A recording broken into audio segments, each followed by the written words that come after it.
It's Sunday, August 19th, and this is Mostly Linux on Mostly Gaming, episode 0.21. Let's roll.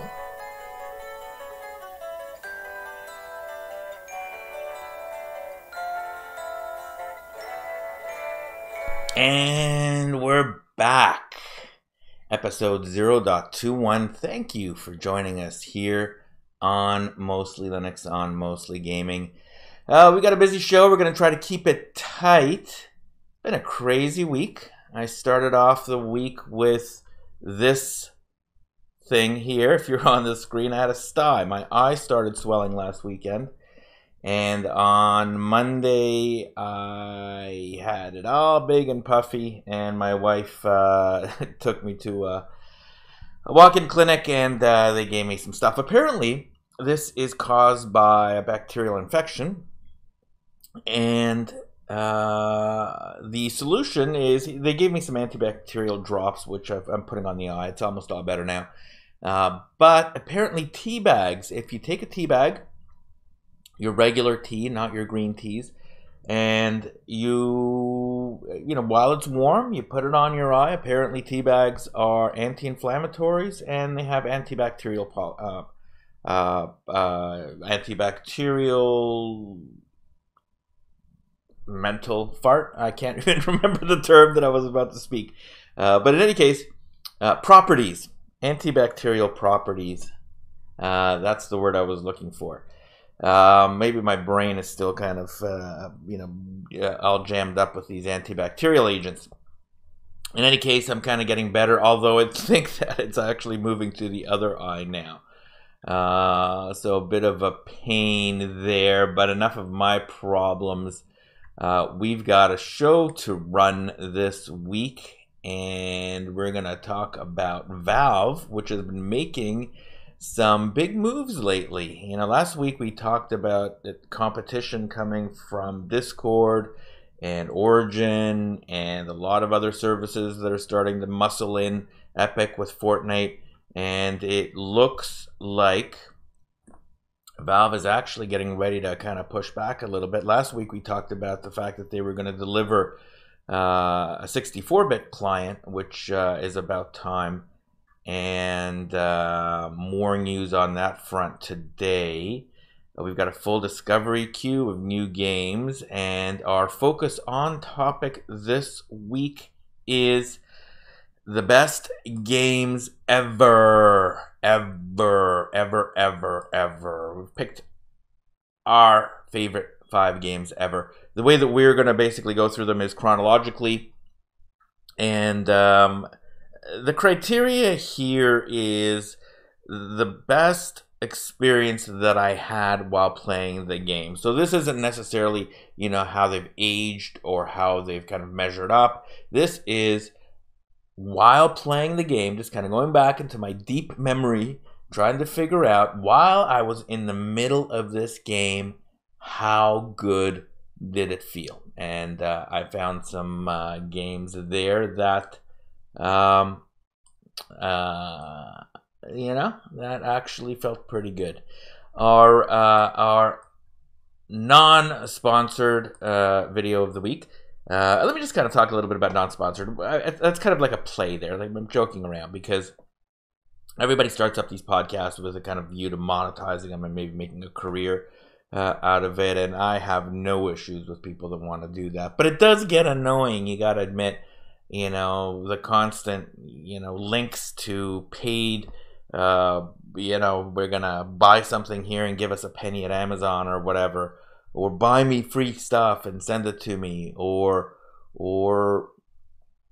here is a really nice review of this game, and if you click this link and buy it on Humble Bundle, I get paid 3 cents.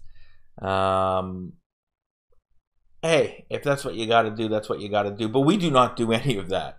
Okay, everything that we do here is self-funded. There is no sponsor. There is no freebies.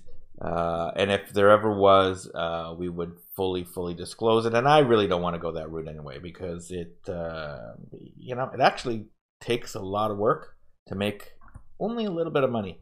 And secondly, hey, this is a passion project, not a business.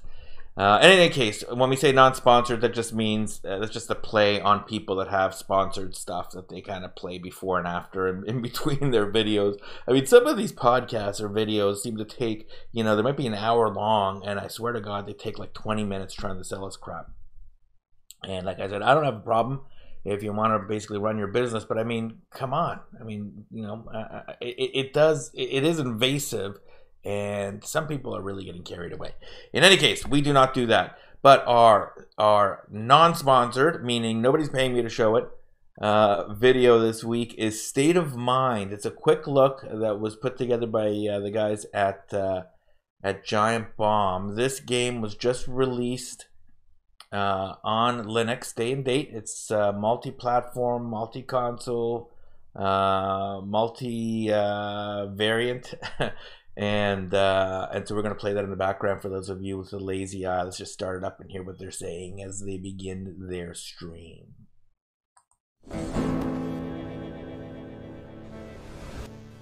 Abby and Alex. Hi, Vinny. Caravella. Let's get into a state of mind. What kind of state of mind? Ooh, like a good one. A Like healthy one. Like a $30 on Steam adventure game, like a traditional kind of point and clicky kind of adventure game. All right, so let's mute that. We'll run that in the background. You can go to YouTube and watch their stream if you want to get their initial impressions, which, to be honest, are a little annoying. I mean, there's 3 people on there. There's Vinny, who is always very good. He's incredibly entertaining. There is a young lady whose name escapes me, who is a good offset to Vinny. And then there's this third guy who's just a freaking idiot. And I can't stand this guy on the podcast, and I can't stand this guy on this thing. I'm not even going to mention his name because I don't want to be rude, but your mileage may vary. In any case, we'll be back in 10 seconds with the news.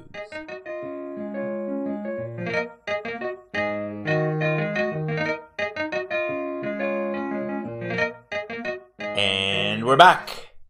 News. We've got news from Valve. Valve time may be quickening here, and you know, it's about freaking time. Let's get rid of this Stye. Actually, mine looked worse than that. Yeah, the first bit of news. Let's just kind of start over here because a lot of this, there's been quite a bit of action here from Valve. For the last couple of weeks. Get rid of that. Ooh, don't go to Twitter. Okay, there's been quite a bit of action here on by Valve over the last little while, right? We've heard, for example, the 64-bit client. They launched a Discord-like chat service. They have. There's been rumors over the last little while of a Steam OS 3, a version 3 for Steam OS, and you know, so some action actually here from Valve as competition heats up with other parties. For example, Blizzard deciding to take Call of Duty off of Steam and move it over to Battle.net or BlizzardNet or whatever they're calling it now. Of course, Bethesda mentioned that they are going to launch Fallout 76 on Bethesda.net. Fortnite is on Epic. So, and Origin, of course, we talked about that. That was our focus on topic last week. Launched Origin Premier. That's a subscription service, which is a great deal. Go back and listen to episode 0.20 for our review of that. And, of course, Origin is a competitor as well. You've got GOG, you've got Xbox, you've got Microsoft, you know, doing whatever they're doing with Windows. You know, it's a little kind of getting a little kind of edgy there on Valve's on PC tax. So they are starting to put together, I mean, I think these are all part of the same thing that is happening. You know, all of those other developments, and things are just leaking. And the latest leaks are actually quite fascinating and exciting for Linux gamers. First story we have is this one out of Ars Technica. The author is Kyle Orland. Valve seems to be working on tools to get Windows games running on Linux. Files hint at Steam Play compatibility tools to help expand SteamOS library. Now, to be fair, this was first discovered on Reddit. Users noticed that Steam's GUI files, as captured on SteamDB, the Steam tracker there, included a hidden section with unused text relating to the unannounced Steam Play system. And according to that text, Steam Play will automatically install compatibility tools that allow you to play games from your library that were built for other operating systems. So what this means is that you will not, apparently, again, this is just kind of what the speculation is, you won't need to run the Wine version of Steam in your Linux system. So the same Linux native Steam client will have Wine compatibility built in, and I've been asking for this for so long, so that the games that are known to work well via Wine will just launch from the same native client. And that will make it seamless for the user to be able to play as many of their games that are playable in Linux as possible without having to go to Lutris or DXVK or do any of that kind of stuff. Presumably this stuff is going to be done in the background, hopefully. I mean, again, we'll see what happens. And really, from the user perspective, it shouldn't matter. If it's playable, if Valve can do all of the nitty-gritty in the background there, the compatibility layers, so that it shows up, gives you a little warning saying, hey, this is a native, and then can launch, boom. That is a big, big, big move for Linux. And that is one of the central tenets of Mostly Linux on Mostly Gaming, is that growing the user base is far more important than the no tucks, no bucks philosophy. No tucks, no bucks can only get you so far because there's not enough of us using the platform for the no bucks part of that to matter to the developers. And so the developers, aren't boycotting Linux. There's just not enough people there to make it worth their time. And to the extent that they can see a larger number of people using Linux, they're going to eventually want to give them the best experience, which is a native version. And that is big, big news. Now, I gather, I know, people of the Linux community, there's going to be some whining and crying and exasperation saying it's the end of Linux native gaming. Why would people create a native version when they can basically just rely on Valve to make it compatible?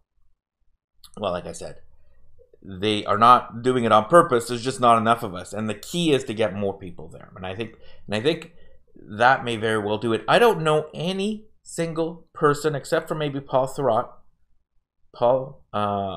who is basically a Windows apologist, who is that committed to Windows.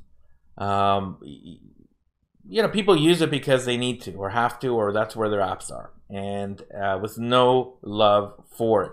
And everybody that uses Linux becomes passionate about it, and people will move if the gaming experience becomes better. So this is big news. Just reading back from the article, the timing of any such move by Valve is also an open question. SteamDB shows work on the compatibility tools and the related package of Valve compatibility manifests for beta testing has been ongoing since at least December. Given the schedule warping vagaries of Valve time, it could be a while before Steam Play becomes a thing we can actually use, if it ever happens. So, this is good news. I actually have a Steam machine upstairs that is no longer working. It works, but I'm just not using it. I'd love to be able to kind of put it on SteamOS and use it to play all of my games, or as many of them as possible. So that's pretty cool. That's very exciting. The next development just kind of popped out yesterday. This is from PC Gamer. The author is Tyler Wilde. Valve launches streaming website Steam.tv and then promptly unlaunches it. So this is kind of an interesting thing. So yesterday, or a couple of days ago now, something kind of launched up under the banner Steam.tv, and it, well, let's just kind of go to the article here. This is from the article. Earlier today, a tweet from Pavel Jundik pointed us to the domain Steam.tv, but at that time it was a blank site which simply read, "Welcome to Steam.tv." A glance at the certificate showed it to be a legitimate Valve website, which was curious but not quite enough to report. While we suspected that Valve has Twitch dreams in its eyes, all we could do was speculate.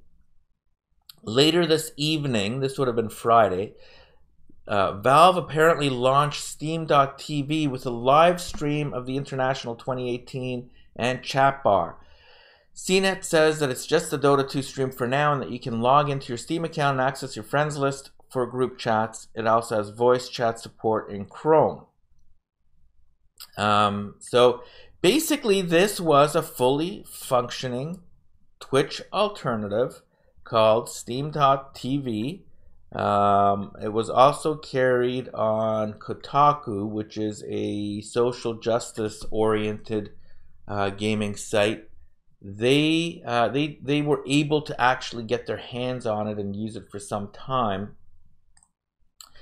They reported that this was Ethan Gach. Let's see, because they actually tested it a little bit more. Valve already allows live broadcasts of video games at the Steam community hubs for various games, but Steam TV appears to be a much more robust platform with chat integration. Based on my short time messing around with it, Steam TV has the ability to easily create groups for discussing streams with people you know based on your existing friends list rather than being subject just to the ambient conversation of a bunch of strangers. As of 11:03 p.m. on Friday, however, it now appears Steam TV entered into this world a bit prematurely. The URL that was live just a few hours ago was no longer working, and a spokesperson for Valve gave Kotaku the following statement regarding the matter. Quote, "We are working on updating Steam broadcasting for the main event of the International Dota 2's annual tournament. What people saw was a test feed that was inadvertently made public." Again, more good news for gamers. I would imagine this is going to have, as everything that Valve does, has a native Linux client. So this presumably will have a native Linux client, will basically run from the Steam client. So check this out. We're going to get Steam TV, which is going to be a native Linux Twitch client.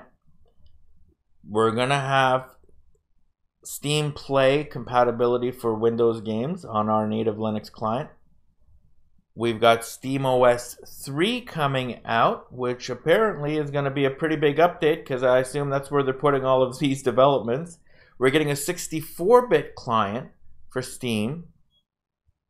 And, you know, all of this stuff is swirling out there. And I think this is terrific, terrific news. Look, it's about time we had an update. And, you know, there's Valve time. I don't know what's next, but, you know, keep a lookout for Half-Life 3, I guess. The other story, let's just kind of bounce over here. Happy birthday, GNOME 8. GNOME. I think it's GNOME's 21st birthday. So GNOME, everybody's favorite desktop environment. Which is what I'm using here on this version of Antergos, is 21 years old. It is now legal in the US to drink if you are GNOME. You know what? I have not always loved GNOME. I started off not liking it, I preferred Budgie. When I kind of tried that, I was on Solus for some time. I moved over to Ubuntu Budgie and really like that as well. I like Budgie in general. I sometimes, kind of move over to KDE because that is a really, really, really cool desktop environment. It's very, very innovative. Those guys are doing probably the best job at innovation of any of the DEs. But GNOME just works so well. I love the GNOME apps. I cannot stand Dolphin. So when I go to KDE, I go back and use files. I prefer GNOME disks. I like the GNOME apps by and large over the KDE apps, even though the KDE apps tend to be more innovative. And maybe that's kind of the big differentiator between the two competing main desktop environments. GNOME is dependable and stable and old and doesn't change much. And KDE, is pushing the boundaries. And I guess it depends on which way you want to kind of go with your desktop environment, and there's pros and cons for both sides. But let's take a look. So this article appears in opensource.com. The author is Jay Lacroix.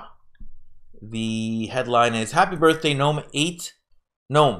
Happy Birthday GNOME. 8 reasons to love this Linux desktop. So here's the 8 reasons. This is in no order, but just they're ranked here in terms of the list. Number 1, stability. Having a stable working environment is the most important aspect of a desktop for me. After all, the feature set of an environment doesn't matter at all if it crashes constantly and you lose work. For me, GNOME is rock solid. True. That is true. Stability is extremely important, but personally, I'm willing to trade off some stability for innovation as well. So I think that is very important for some people. I would probably rank it a little lower, as crazy as it sounds, because I'm the kind of guy that basically reloads stuff over and over again. I run, the beta channels of apps. I like to be ahead of the curve. So for me, that is important, but stable enough would be the key for me. Number 2, extensions. I really enjoy being able to add additional functionality to my environment. I don't necessarily require any extensions because I am perfectly fine with stock GNOME with no extensions whatsoever. However, having the ability to add a few things here and there is welcome. GNOME features various extensions to do such things as add a weather display to your panel and much more. True. GNOME is incredibly customizable, and you can basically make it work whatever way you like. One thing that I will give it to KDE over GNOME is they have widgets, and I would say at face value I'm gonna say KDE supports better extensions than GNOME. Shoot me, I said a bad thing. I'm willing to change my mind if anybody has a good argument. Number 3, Activities Overview. Activities Overview is quite possibly the easiest feature to use in GNOME, and it's barely detailed enough to justify its own section in this article. However, when I use other desktop environments, I miss this feature the most. The thing is, I am very busy with multiple projects going on at any time and dozens of different windows open. To access the Activities Overview, I simply press the super key. Let's press it now and see what happens.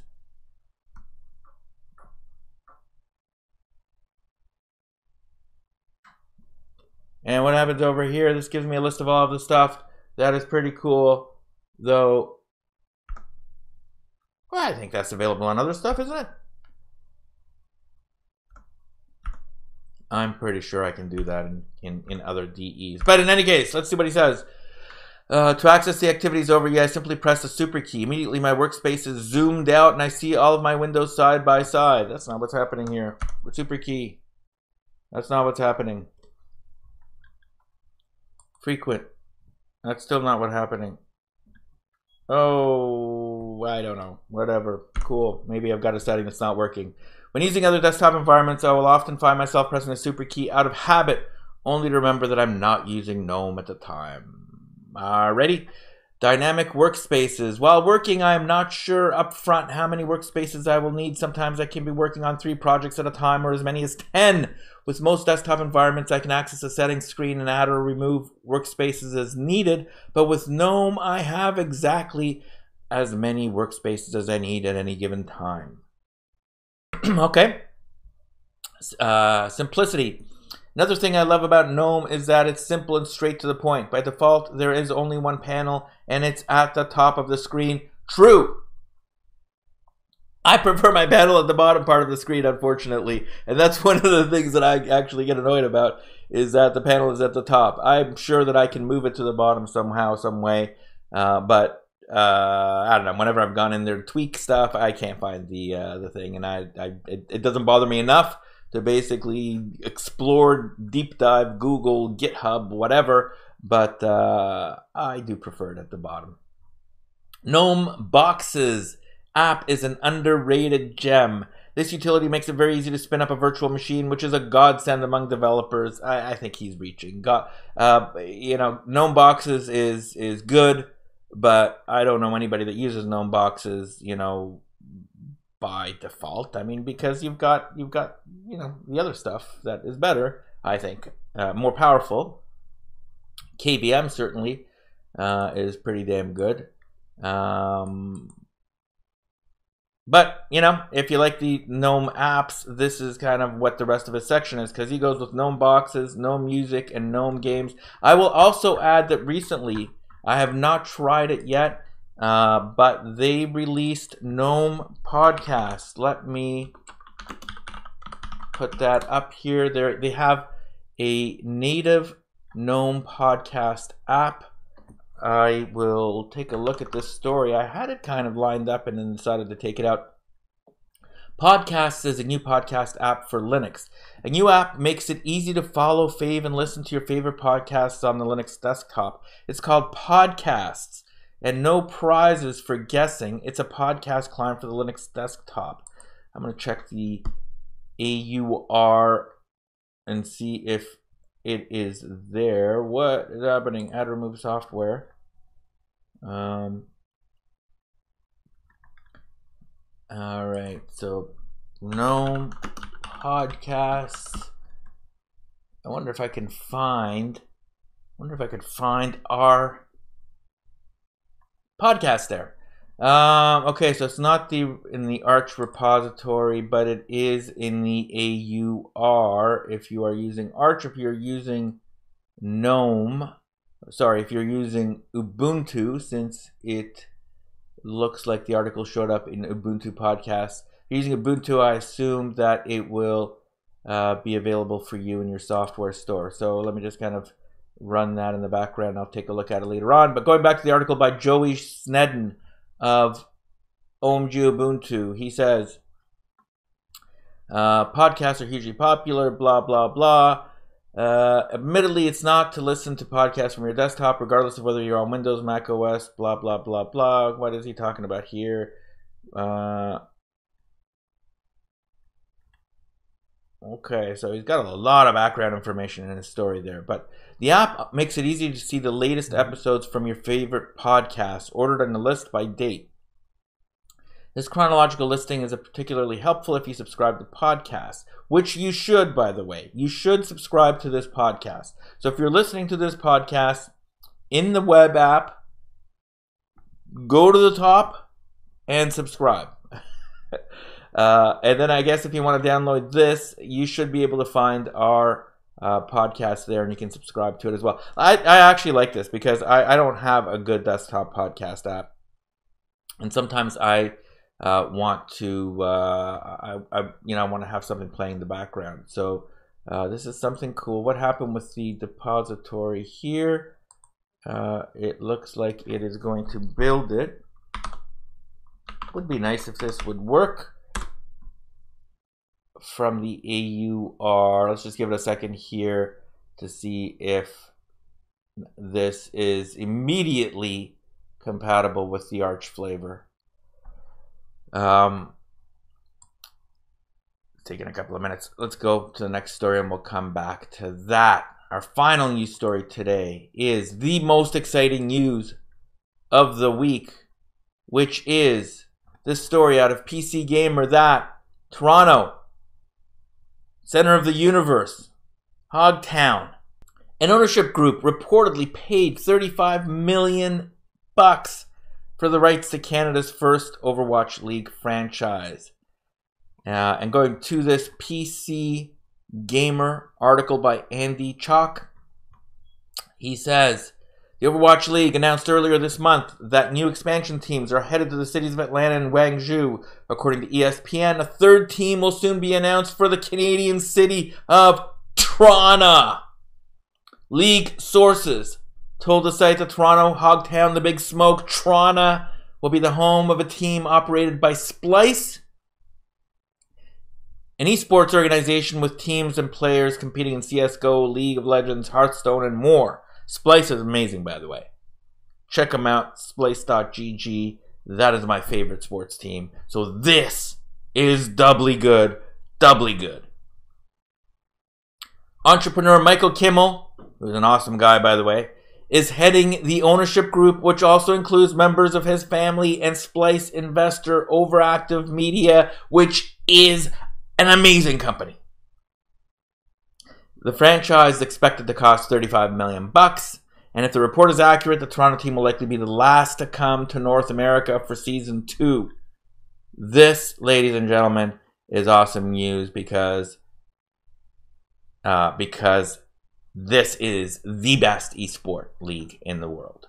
And we are, unlike the other esports, they're going to be playing, Season 2 is going to be played out of Los Angeles, but Season 3, I will be able to get in my car, drive to a game, and watch live home and away games for the Toronto team. And, I think they've got like a 20-game season, and you'll be able to go and watch it live just like any other sport. And that is the future of esports. It will be like any other sport, but bigger. We'll be right back in 10 seconds.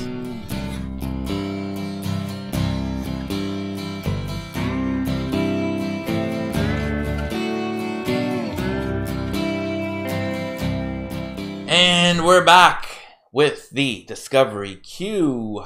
Some new games came out this week, which look very interesting. The other thing, if you're watching us on video, you'll see this humongous text version of the Steam app. And last week I was complaining that, you know what, this is kind of BS. Valve, you got to get on it because this text is so small on my 4K TV that I can't read anything. And somebody kind of mentioned to me, what are you talking about? I mean, they've been able to do this for I don't know how long now. They did an update at some point, sometime distant past or something. And if you go to the settings and you take a look at the interface, and there is an option right here which says enlarge text and icons based on monitor size, requires restart. You click that, and frankly then you have this ridiculously big texted version of the native Steam app. So it is, I have to say, it is a little big, but I'm not going to complain because I can read everything now. So that is that. So we've got a couple of games that came out this week. One of them is State of Mind, which you can see the quick look has been running there from Vinny and his giant bomb friends there. Let's take a look at the trailer here. I featured this as a preview a number of weeks ago. Let's take a look at it here on Steam. I'm just going to pause that. State of Mind is a futuristic thriller game delving into transhumanism. The game explores themes of separation, disjuncture, and reunification in a world that is torn between a dystopian material reality and a utopian virtual future. It's got 26 reviews, which is not many. That kind of gives me maybe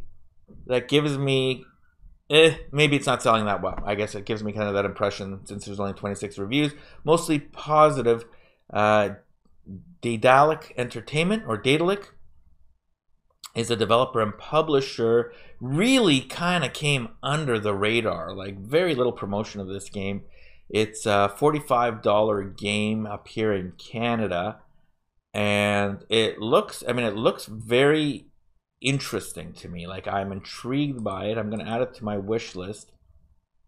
Don't think I'm going to run out and buy it for $45 right now, just because I don't play games, I buy games, and so I'm not going to run out and buy this one right now. But let's take a look at the trailer.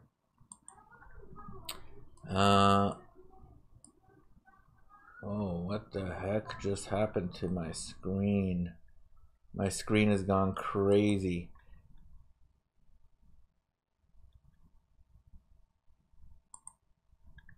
Oh, I think it's running the trailer in the background. Hold on, everybody.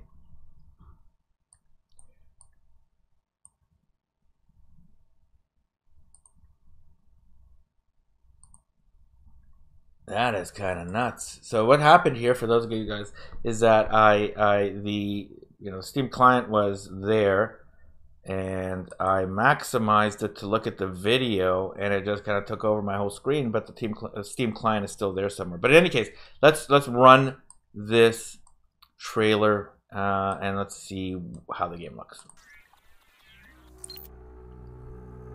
The digital revolution is a disaster for humanity. It increased the quality of life for those who could afford it, but at the cost of destabilizing entire societies. Digitalism humiliated people. It made humanism valueless. It denied reality. It destroyed the nature that we depend upon. Cyborgification, nanogenetics, and AI have split our society in two. The digital revolution promised happiness and abundance, but it brought us delusion, class warfare, racism, and war. A digital fascism has won power over our lives. It dreams of a new humanity. A humanity without humans. A world without us. Breakpoint is leading the fight for biological humanity. We will not accept that we are replaced by AIs. We will not allow the guilty to close themselves off in gated communities, in virtual homelands, far away from the destruction zones they have left for us. All of this will topple and fall by our hands. It is our duty. Breakpoint is leading the fight for biological humanity. Our bombing campaign has begun. If you are with us, fight with us.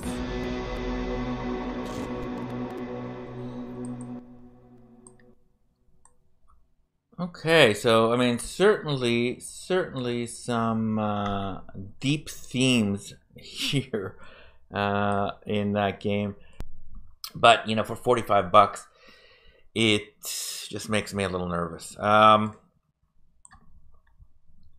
Particularly since I've just got so many games here that I have just not gotten around to playing yet. Boy, that kind of that thing just really screwed up my system when I zoomed it out. That's very. I'm not sure why it did that. It shouldn't have done it that way. I mean, it zoomed it, but it kind of seems to have zoomed it in a different window.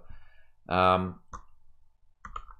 then my okay, where's my system monitor? That's over there. What happened to... Oh, geez. Okay. All right. There. We've got it. I'm not going to zoom it out anymore, so we're just going to play it in a window here. My giant Steam screen. Anyway, that's been wishlisted.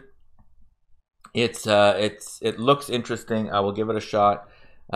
These guys over here in the background stream that you may have been watching, I haven't watched the whole stream, but it seems to me you know, aside from the goof, the third guy there, not Vinny or the other girl, who's just basically making stupid comments the whole way through, it seems like their view is mixed. But you know, we'll keep an open mind. The next game is called Airships, Conquer the Skies. Let's take a look here in the Steam store and get it running.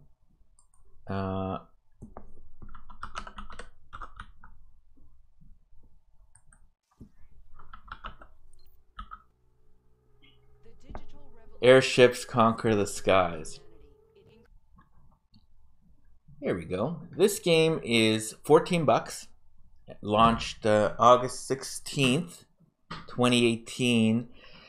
Construct mighty steampunk airships and fly them into battle, waging war and conquering the skies. So there's 102 very positive reviews, recent reviews, and 1,302 overwhelmingly positive. So this thing has had some great reviews.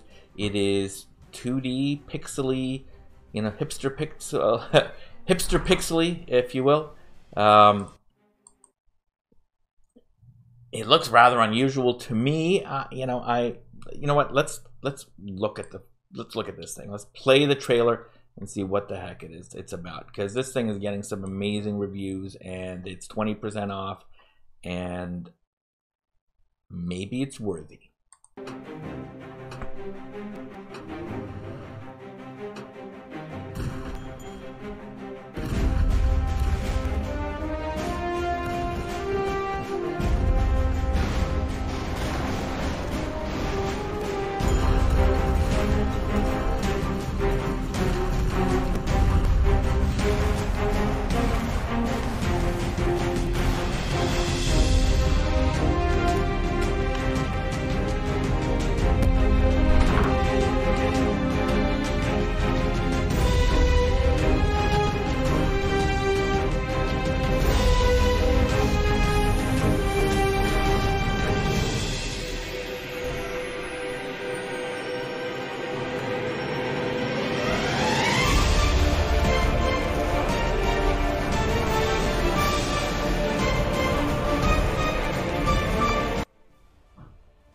Can I say something? This game looks freaking awesome. If you're on the audio, go check it out. Airships, Conquer the Skies. It looks amazing. It's a strategy game, steampunk, indie, whatever you want to call it. I'm adding it to my wish list. This game looks amazing. It's on sale until August 23rd. Developer is a gentleman by the name of David Stark, who self-published it. And it, yeah, you know what? It looks. I was skeptical, but I have been converted through the quality of that trailer. So congratulations, David. You're getting some great reviews out there, and thank you for making your game Linux native. Next game on the list is Graveyard Keeper. Graveyard Keeper. Let's take a look. This game is $23 for the basic edition. There's also a what is it? Collector's edition, which gets you the soundtrack and so forth. But base game, $23. Graveyard Keeper. Build and manage a medieval graveyard while facing ethical dilemmas and making questionable decisions. Welcome to Graveyard Keeper, the most inaccurate medieval cemetery sim of the year. This one has decidedly mixed reviews, 882 of them. Lazy Bear Games. Publisher is Tiny Build. Let's take a quick look. This one does not seem to be getting a great reception, but let's take a look at the trailer and figure out what we think.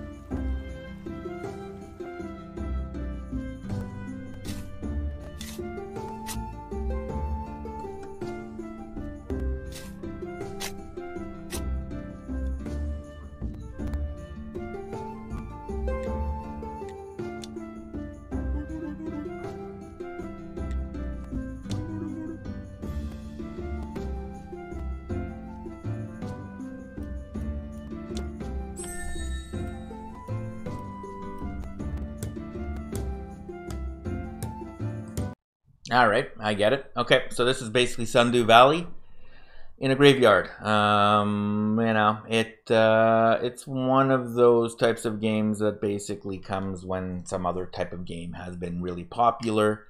You know, I don't want to be overly judgmental, but given the reviews and the look and the feel and all of that kind of stuff, I have to say, actually, it does look very good. It does look good. The graphic, the art style looks very impressive.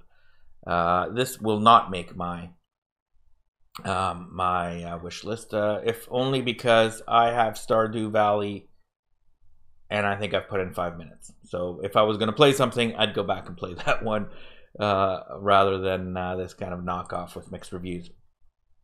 And our last game of this week is called Railway Empire: The Great Lakes, which is an expansion. It's a $9 expansion to Railway Empire, which is the base game. This content requires the base game Railway Empire in Steam in order to play. I don't think they have necessarily... Do they have a video? No, they do not have a video of the expansion, but this basically provides you, if you're a Railway Empire player, it gives you Dominion Day scenario of 1860 to 1880. Dominion Day it's now called Canada Day, but July 1st, 1867 is when the British North America Act passed, creating Canada as a separate country. FYI, that was the first time in history that a new country was formed from an empire without having to go to war. We negotiate well in this country. So this gives you the Great Lakes region, new tradable goods, new engine, and all that kind of stuff. Dominated by forest and tundra, Canada in the 1860s is sparsely populated, and only a few settlements have managed to develop into larger towns. Bridge the distance between the British colonies and reach economic independence by creating a track infrastructure for the Great Lakes region. I know very little about Railway Empire.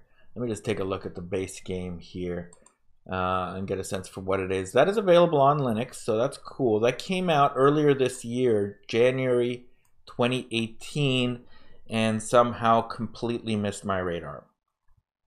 In Railway Empire, you'll create an elaborate and wide-ranging rail network, purchase over 40 different trains, modeled in extraordinary detail, and buy or build railway stations, maintenance buildings, factories, and tourist attractions to keep your travel network ahead of the competition. Almost 2,000 reviews, very positive. Base game is pretty expensive though at $57. Let's take a look at the trailer.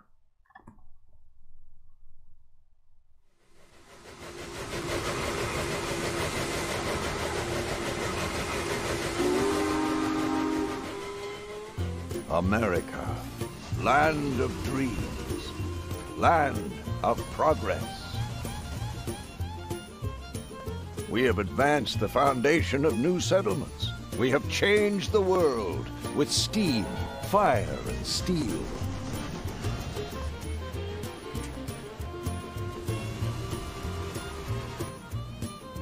Built tunnels and bridges, laid thousands of miles of tracks.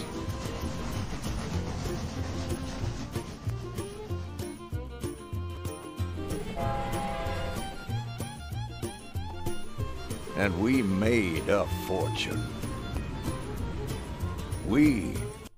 Okay, so I mean, if you're into this stuff, this looks pretty interesting. It's basically a game or a platform as a service here.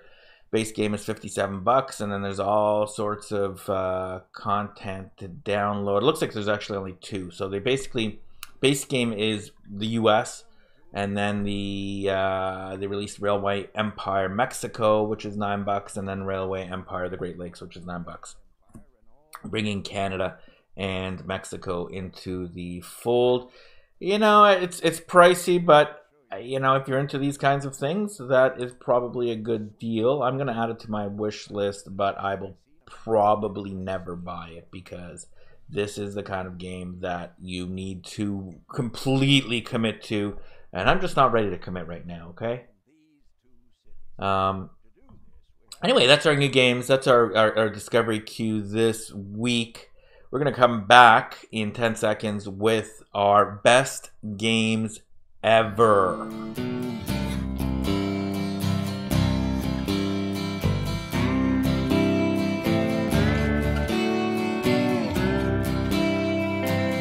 And we're back.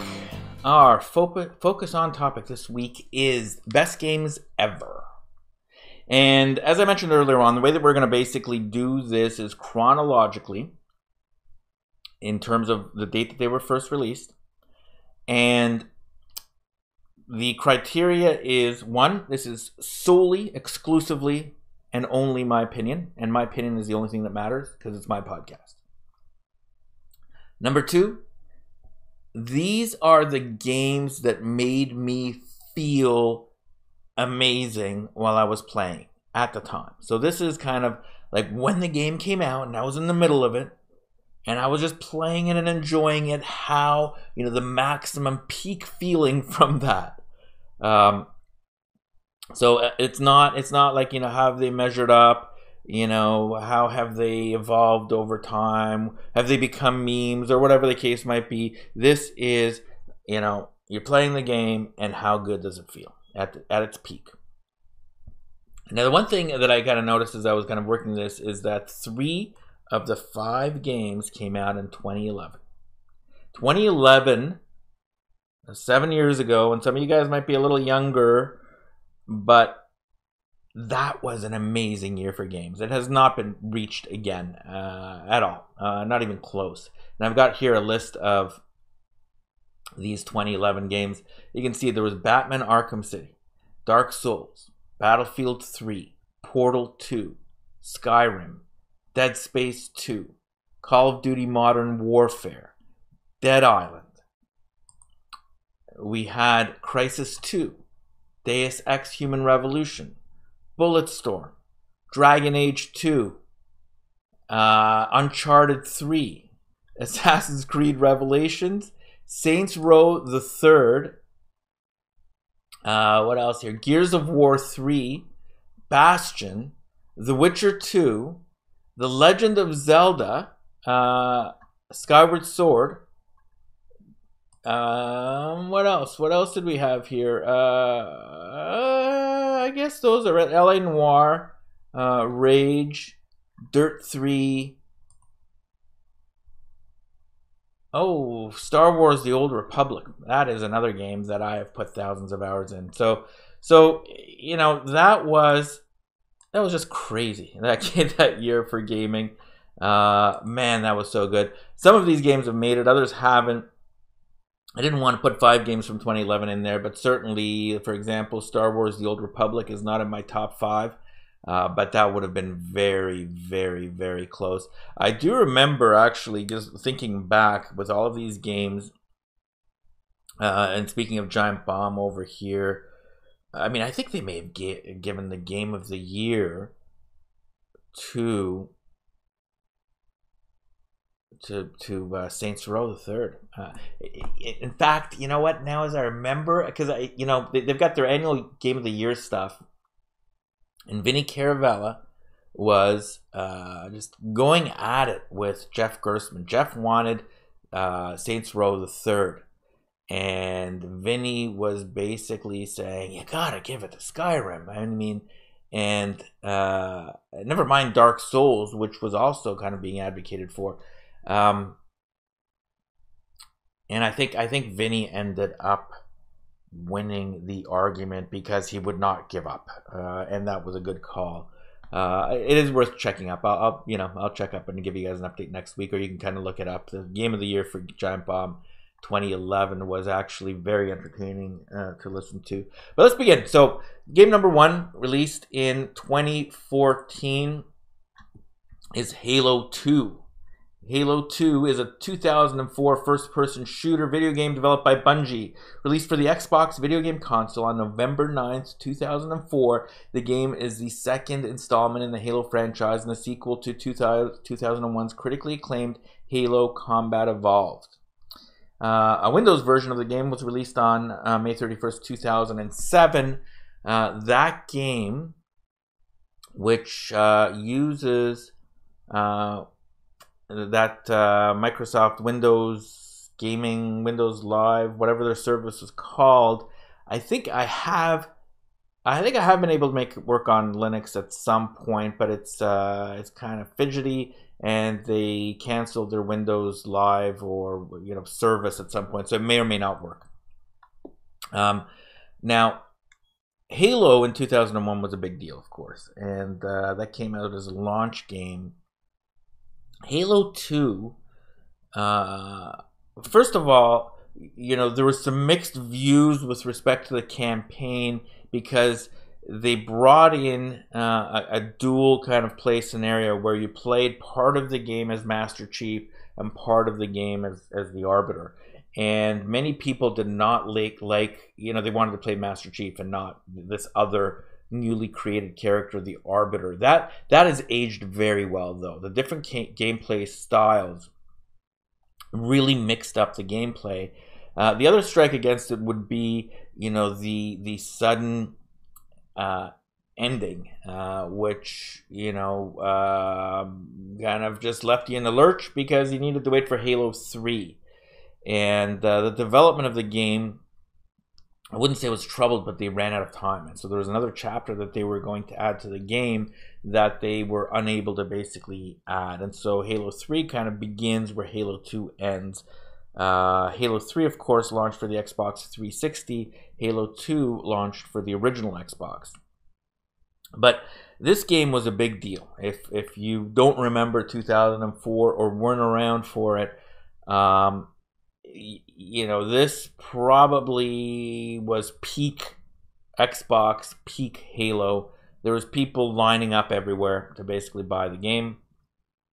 Halo 2 launched the Xbox Live service. I think they ran a beta for a while, and there was a few other games, but Halo 2 really created, in many, many ways, at least on the console, multiplayer gaming, and really popularized it out there. You could buy the Xbox Live service. The Xbox console had an Ethernet port right at the very back, very forward looking for Microsoft. You could buy a Wi-Fi adapter. They had a mic that you could basically put on it so you can talk. And really, for the first time ever on a console, you could play a game with sound, frag people, and then teabag them. And the multiplayer was outstanding. Probably the single best multiplayer map design of any of the Halo games ever. It kind of continued the story. It established Microsoft and the Xbox as a legitimate gaming console and Halo as a franchise. The Metascore for it was 95. User score is 8.2. One of the things that you'll find here is that the user scores are always lower than the Metascores. And I think, when you're paying for a game, you tend to be a little more critical. I would probably, my experience of this was closer to the 95 than the 8.2. Look, I just, kind of gobbled this up. I probably played through it 3 or 4 times, but that first playthrough was just so good. Okay, it just felt right. The controls were perfect. I waited 3 years for the game to come out since Halo launched, and the level design was fantastic. The sound was amazing. The graphics for the era were incredible. The story was interesting and compelling. The universe was amazing, and it just felt so good. Let's just kind of take a look here at the launch trailer and see how they launched the game. Make sure I've got the volume up. All right, let's launch.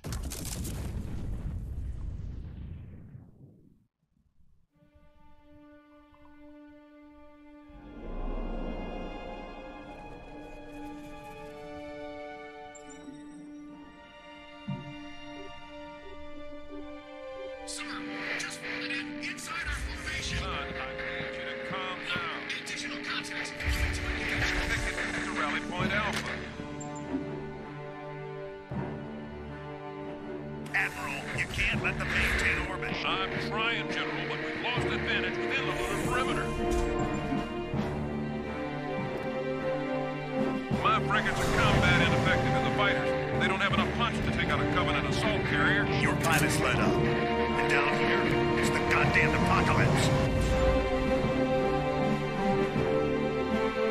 I'm asking you to retarget the orbiters. And let more of them slip the kill zone? That's insanity. There's nothing more I can do.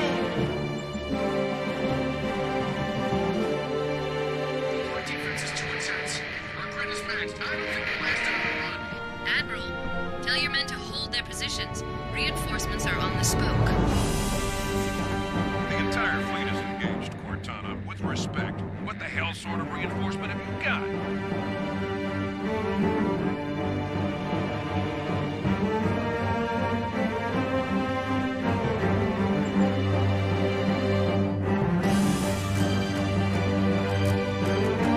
It's passing below your position map. Proximity 0.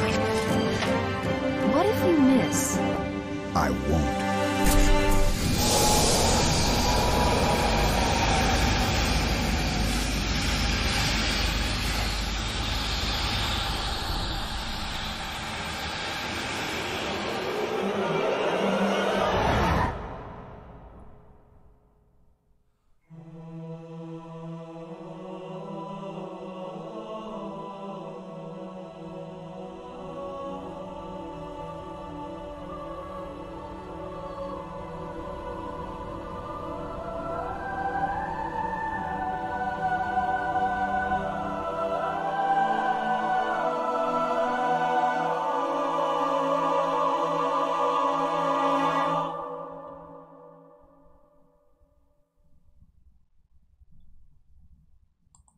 Still gives me chills.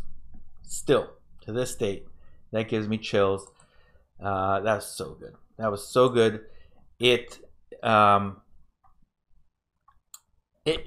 you know, while Halo 1 really kind of introduced console players to proper FPS controls on a console, Halo 2 was what made FPS gaming popular on consoles and really drove the popularity of first-person shooters and multiplayer gaming universally.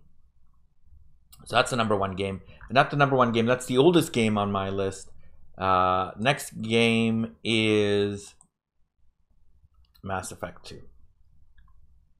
Mass Effect 2 is clearly one of my favorite games of all time.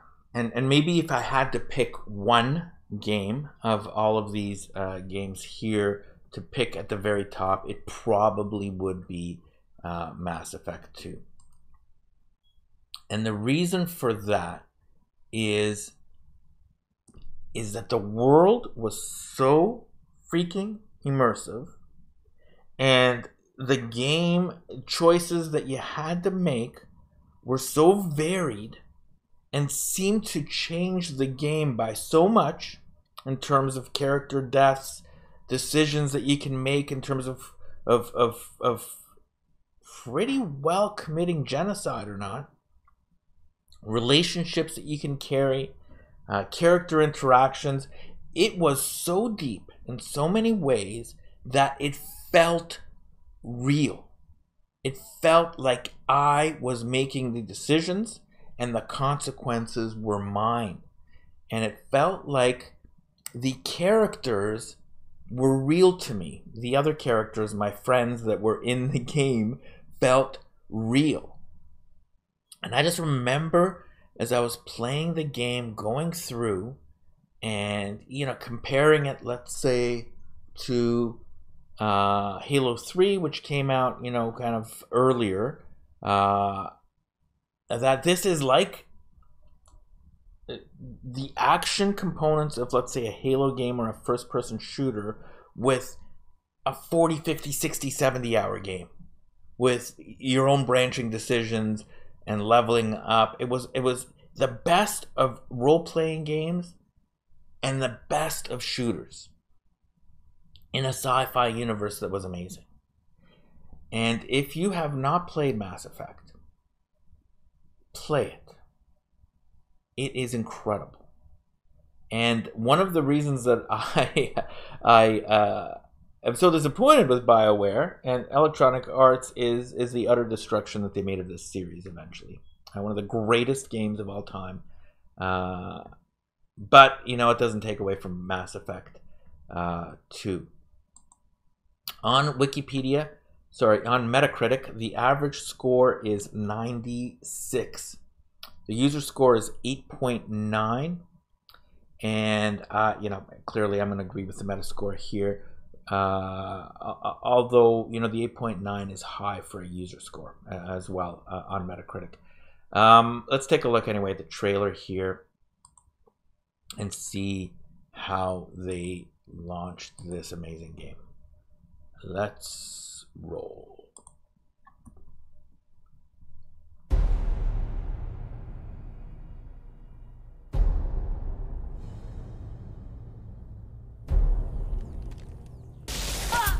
We're at war.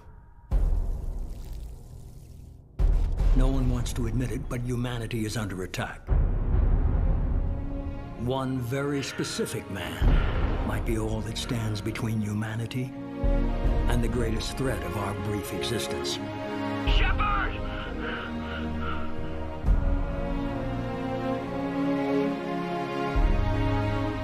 The Reapers are still out there. If we lose Shepard, humanity might well follow. I will show you true power.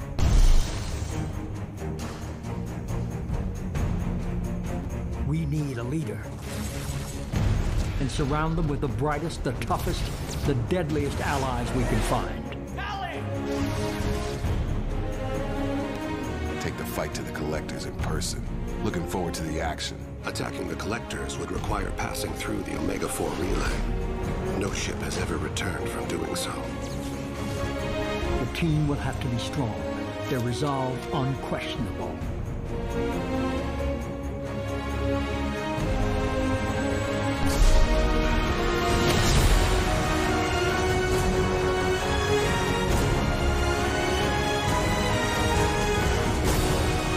We have to give everything, even if that means our lives. We will stop at nothing. We will fight for the lost.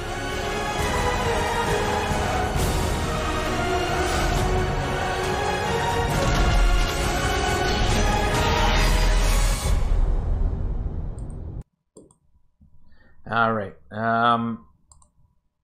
That is Mass Effect 2. That launched January 2010. It's available on Steam. It's available on Origin. Fully playable on Linux. All of the Mass Effect games, all the way up to Andromeda, are playable fully. Good performance on Linux. Pick it up. Pick it up. Do yourself a favor. Pick it up and play that game. All right. Next game on our list is, of course, it's Dark Souls. Dark Souls is an action role-playing game developed by From Software and published by Namco Bandai. Spiritual successor to From Software's Demon Souls, the game is the second installment in the Souls series.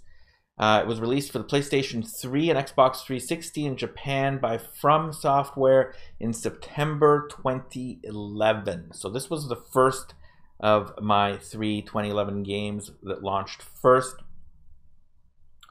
Dark Souls, as with all of the games here, right? So Halo 2 effectively created the multiplayer shooter for consoles and really popularized it worldwide, and that story-based elements behind it. Mass Effect 2, perfected the RPG action shooter with the best of both sides. And what Dark Souls did was it popularized by perfecting its own genre, which are now referred to as Souls-like games. And the developer the director, Hidetaka Miyazaki, basically created this strange world that was all completely interconnected, and then put you into it and told you as little as possible. And as you progress and die and progress and die and progress and die through this world, the story is effectively communicated through your own kind of efforts of trying to understand it. So there's little bits and pieces of information that come through the story, but there is no cutscene to kind of give you an idea or to kind of catch you up to what happened. It is completely self-driven, and while I think the difficulty of the game is overstated because it scares people off, but it's not as hard as people claim it to be. It was hard for its time. Really launched a movement towards having games that challenge the player to step up to the level of the game, and making the difficulty a part of the narrative as well. And as I was playing this game through, there comes a time as you're, as you're kind of dying and getting better and moving forward, where you have evolved your character enough and you've built it enough that you are now mastering the game. And when you begin to master this game for the first time and start to kick ass after so much effort, the feeling is incredible. And as you realize, as you're playing through this game, this one in particular, relative to all of the other Soulsborne games, as you discover the world and you see that it's all one interconnected area, the feeling of gratification that you get is beyond compare. And it's hard to describe, because unless you played this when it came out and felt it because it never existed before, it's hard to go back now with the Soulsborne meme that is developed and be able to really completely understand it. But it was there, and this is easily one of my favorite games of all time as well, and one of the best games that I felt at the time. So let's take a look here at the trailer. This is the launch day trailer for the game. Peggy 16. Oh my God, please help me, knee deep in the river trying to get clean. He says wash your hands, get out the stains, but you best believe, boy, there's hell to pay.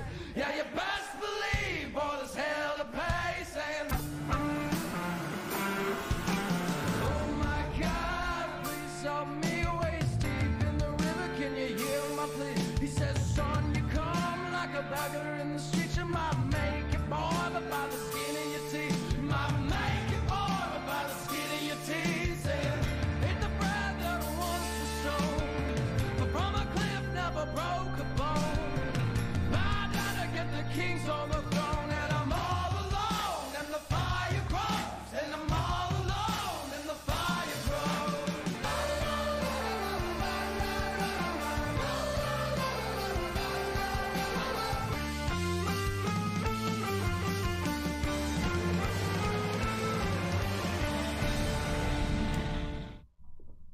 Seriously, how amazing is that? How amazing is that? Yeah, so that Dark Souls was, what's the Metacritic score? 89. 89, interesting. I think part of the reason for the 89 was it was a little glitchy at launch, especially on PC. This is PlayStation 3. It was frame rate issues on PlayStation 3, but whatever the reason for the 8.9, both user score and Metascore I call BS. Interestingly enough, that the user score here at 8.9 is the highest user score for any of our games on the list so far, even though it's the lowest Metascore. As I always say, go with the user score over the Metascore. It's a better indicator of quality. Next game on our list might make you groan because it's become a bit of a joke because it's on every platform that's ever been viewed, and it is sold over and over and over again with different versions, but it is The Elder Scrolls V Skyrim. Now, this was a tough choice to make because I really liked Morrowind. Didn't like Oblivion as much, but Morrowind was close, was up there. But you know, Morrowind, I played that on the original Xbox, and that was glitchy enough to make it not feel as enjoyable at the time. So while I like Morrowind better than Skyrim, in that I can launch OpenMW, fix all of the problems, and play it in a good way, at the time it was tough on the Xbox, original Xbox. And Skyrim, again, my kind of criteria here is how did I feel when playing the game, and Skyrim felt incredible. The world was so big and so well developed, and it was the first time that I played a game that I had this level of, I guess, this high of a sense of freedom. It really felt in this game that I could do whatever I wanted. And it gave me such a sense of agency that was different from the Mass Effect sense of agency. Mass Effect gave me a sense that I owned my decisions and my relationships. That was not the case for Skyrim. What Skyrim did was it made me feel like I owned the world and that I could do whatever I wanted, and that the story developed around whatever I wanted to do. And as you're getting through the game and you're playing 10 hours, 20 hours, 50 hours, 80 hours, and you're discovering new stuff, you really feel that you are discovering it. It doesn't feel like, you know, these stories were actually developed and put there, you know, as part of the game. You feel like it's branching and the story's just evolving around whatever you are doing. And it is such a shame that we are 7 years on and there has not been another Elder Scrolls game, another Elder Scrolls 6 anyway. Many different flavors of this game, but not the next one. I guess one could argue that the Elder Scrolls Online, but that's not the same thing. That's not in the same league, and that I have tried that, I have played that. It's just, it doesn't do what this game did for me. And it's possible that Elder Scrolls 6 just won't do it either, right? You can only have this feeling once, and now when I play the next version, I'm going to expect it, and perhaps I can only end up being disappointed. But this game came out November 11th, 2011, 11/11/11. I don't think I need to tell you guys what the game is about. But let's take a look at the launch trailer. Peggy 18.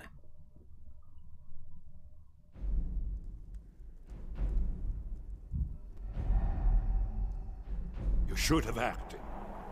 They're already here. The Elder Scrolls told of their return. Their defeat was merely a delay. To the time after Oblivion opened. When the sons of Skyrim would spill their own blood.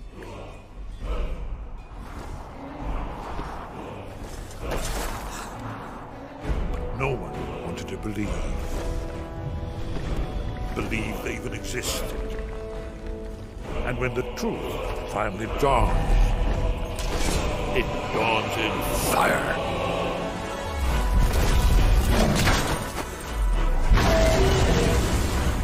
But one they fear.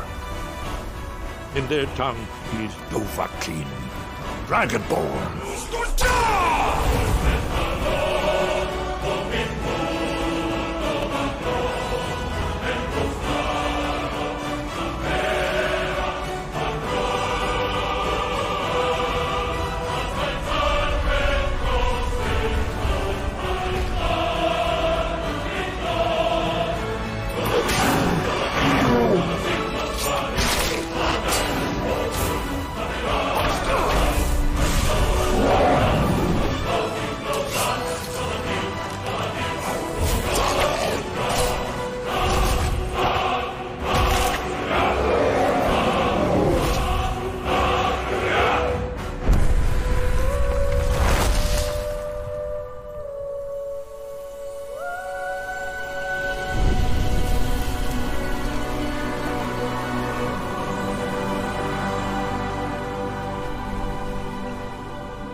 Just simply incredible. The other thing, you know, that all of these games have in common is the sound. The soundtracks are across the board on all of these games just top notch. And I think a big part of having that feeling when you're playing the game, that peak feeling, is just the amazing immersiveness of the game and then the sound accentuating that. That just drives you forward and over the top. Incredible. Last game on our list here also came out in 2011, and I'm still, of all of these games, this is the game that I actively play. I won't say every day, but that I actively play and have played continuously since. The game is Civilization 5, and ladies and gentlemen, this is the best Civilization. I know people, you know, prefer Civilization 4. I like Civilization 4 as well, but you know, there was enough moving forward in terms of the system and the graphics and the overall game design, particularly as the expansion packs came out in 2012 and 2013, that this is simply the best Civilization. And certainly, while I was playing this game for the first time and working through it, it felt good.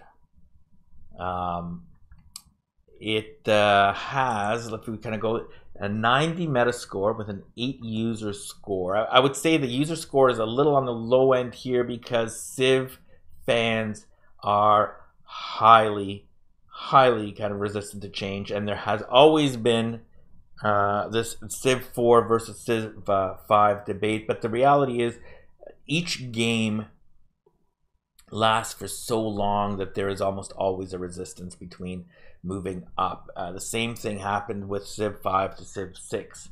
And I don't think that necessarily reflects my view of the score, but the Metascore is 90. Let's take a look at its launch trailer here, because this is another game with an amazing soundtrack.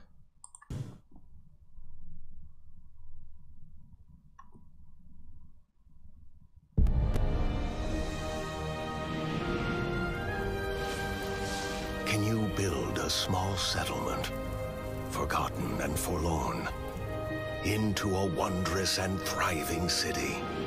Do you wish for the power of an entire army at your command? Legions of warriors, riflemen, tanks, and battleships. Can you earn the respect of your advisors, your cabinet, your allies, your enemies? And what of your legacy? Will you be adored by the masses for your kind rule, even hand, and flourishing culture? Will you introduce great wonders to the world? discover exciting new technologies? Will people talk of the greatness and glory of your cities for generations to come?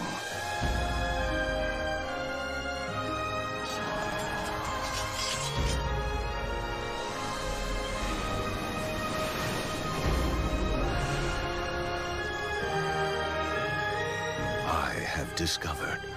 I have led. I have conquered. I have inspired.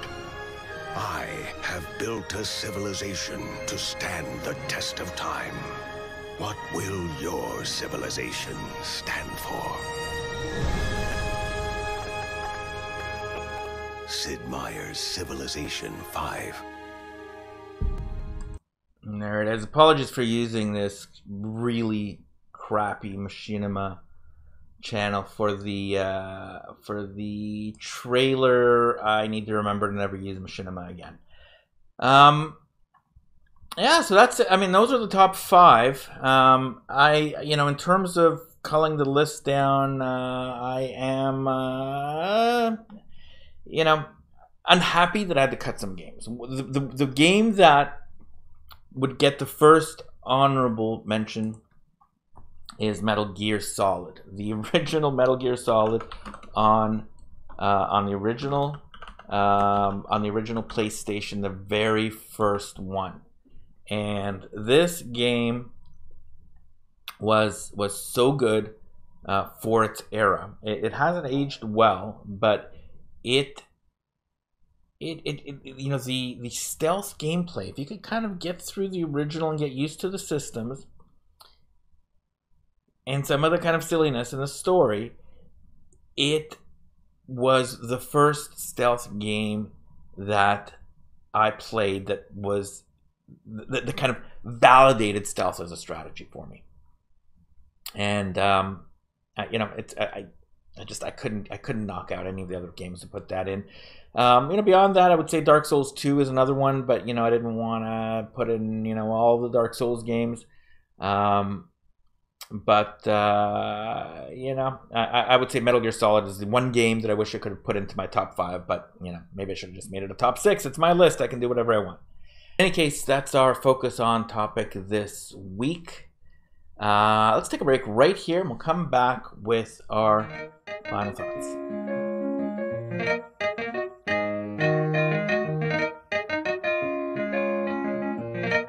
And we're back. And thanks for sticking with us right through to the very end of episode 0.21.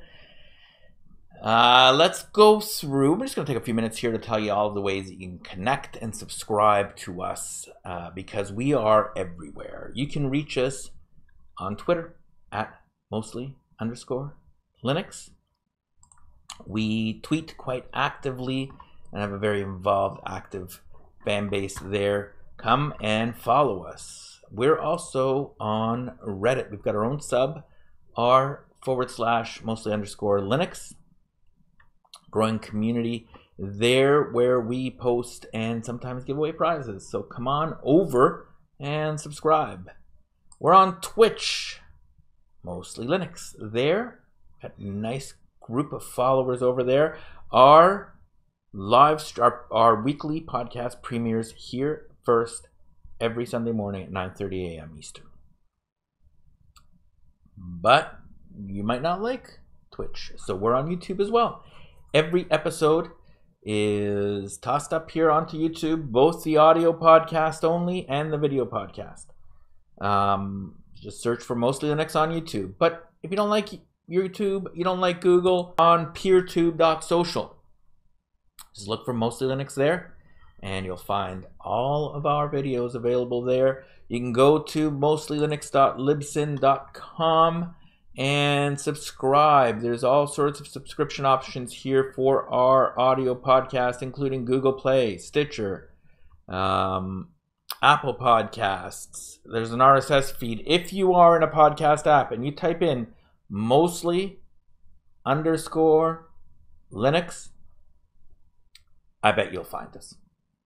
In any case, thank you very much for joining us on episode 0.21. It is time to say good afternoon, because I'm going to go have some lunch We'll see you next week.